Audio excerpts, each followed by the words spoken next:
Most producers treat genres like different languages. They think hip hop is one dialect and R&B is another. But if you understand the architecture of R&B, like the complex harmonic DNA of it and the space that you need to lead for a world-class vocal, every other genre becomes a simplified version of what you already know. Smooth. Yeah, that's a vibe. That bass going crazy.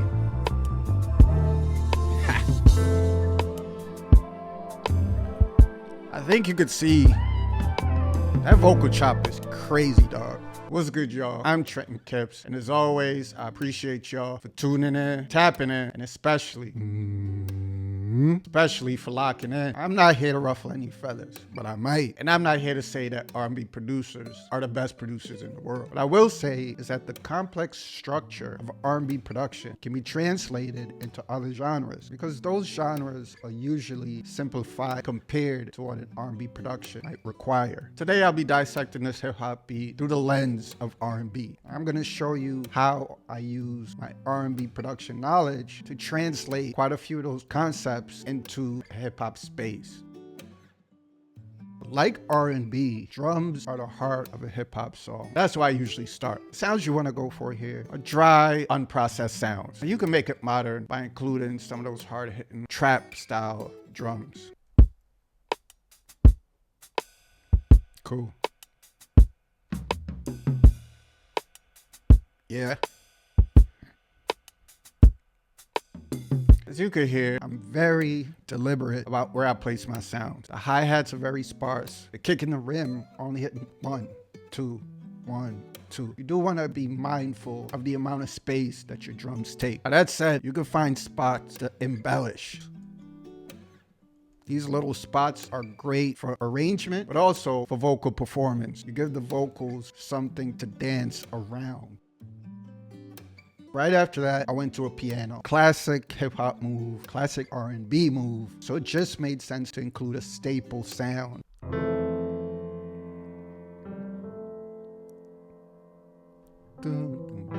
Fire. This chord right here. Mean.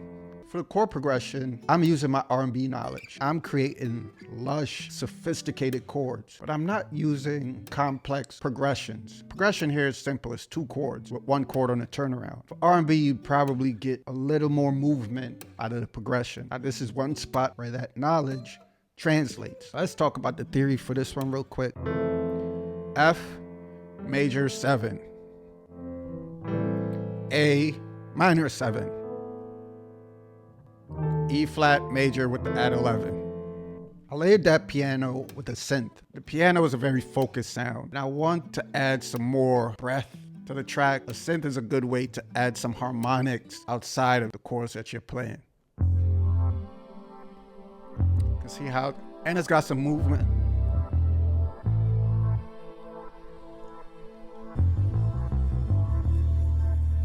I want y'all to take a look at something very specific that I'm doing here. As the progression moves along, I'm building harmony, adding more notes to the chords as they move along. That increased tension then feels nice when it resolves back to the start. And for the chord structure here, I'm using extended triads. So on this first chord, it's an F add 9 without the root. And for the A chord, the second chord, just a power chord. It's the A and the E. Because the point of this synth is not to compete with the piano. It's to complement it. Moving on to the bass.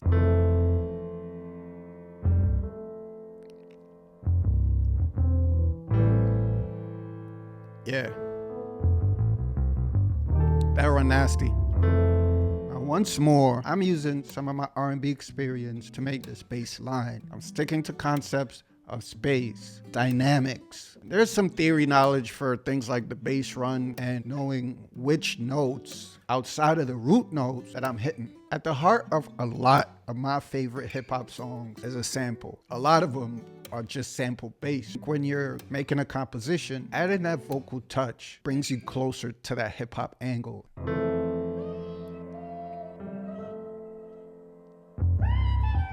Fire.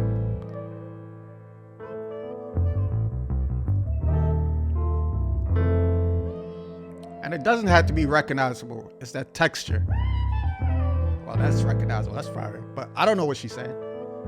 It don't matter. It's just something about a vocal sample that's always gonna win. If nothing else works, bro, find a fire sample with vocals in it and get surgical with that thing. Now, those are the foundational elements. Those are the foundational elements. That alone will get you 90% of the way.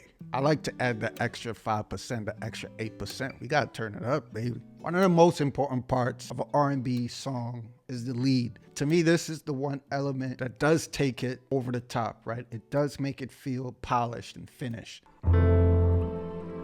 Fire.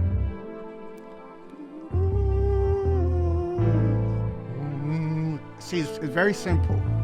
I can hum along to this. But you start to see that extra polish, that extra shine on the track, right? Yeah. And the same concepts I use to make R&B leads are what I'm using for this one. Leave space. Play with dynamics, long and short notes. Make it something that you can hum. In fact, don't even play any notes. Just start with the chords and hum what comes to mind. And 10 times out of 10 is gonna be fire and what you should use.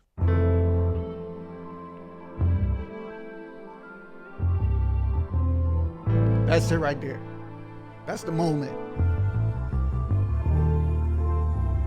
Just high frequency sound that gives it that premium feel. It's a sound you hear on a lot of Rick Ross records. His brand is that luxurious, extravagant sound. Now for the more gritty, Griselda type stuff, you probably don't want to opt for using sounds like these, but you could just leave it out.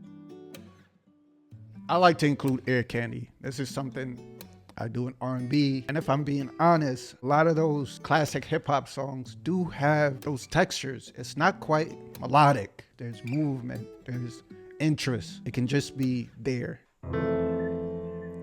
Just that. Just that. Make sure it's in key though.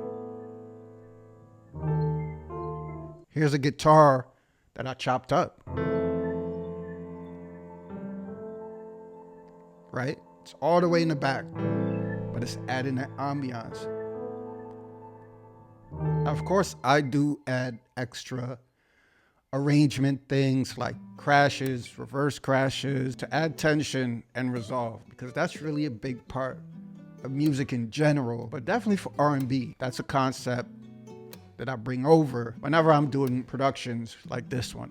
But that's it, y'all. This is how I take concepts that I use in my R&B production and leverage them for other genres. I could do similar things for trap drums. You could sleepwalk those, synth textures, a strong 808, and that's it. When you start to reach out into genres like EDM and maybe country, things start to get a little sticky. And you have to do some things that are specific to that genre that they're known for. With EDM, it's 4 on the floor. With country, you gotta wear a cowboy hat. The whole point of this is to show that I could take the knowledge and experience that I acquired through producing R&B and make it work. I could get into my bag with other genres. And you should specialize. I do think it's important to be known for a sound. When an artist or a label needs a particular type of sound, you're the first person they think about. To me, that's the goal. But I think you should also have enough versatility that you can dip into a different bag when time calls for it. You see it all the time. Producers like Pharrell, Mike Dean, they've stood the test of time because they've adapted what they know and what they've learned and used it and reinvented it to make it current and to cross different genres. If you have any questions, you know where to leave them. Once again, I'm Trenton Kipps. As always, I appreciate y'all for tuning in, tapping in, and especially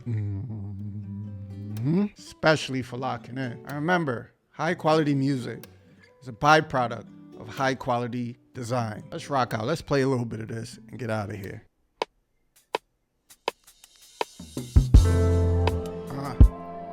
Cool.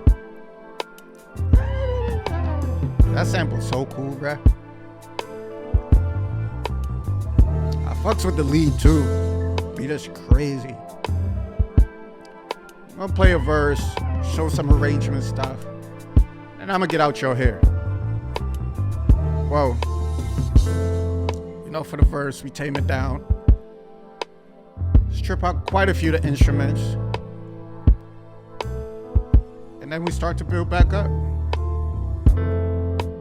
The drums start to add some more elements.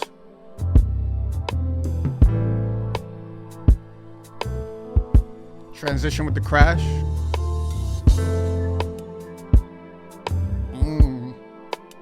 That lead's so cool, bruh.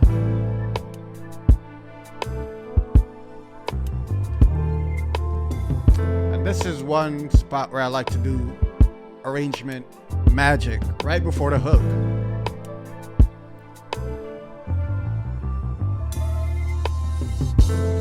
Fire.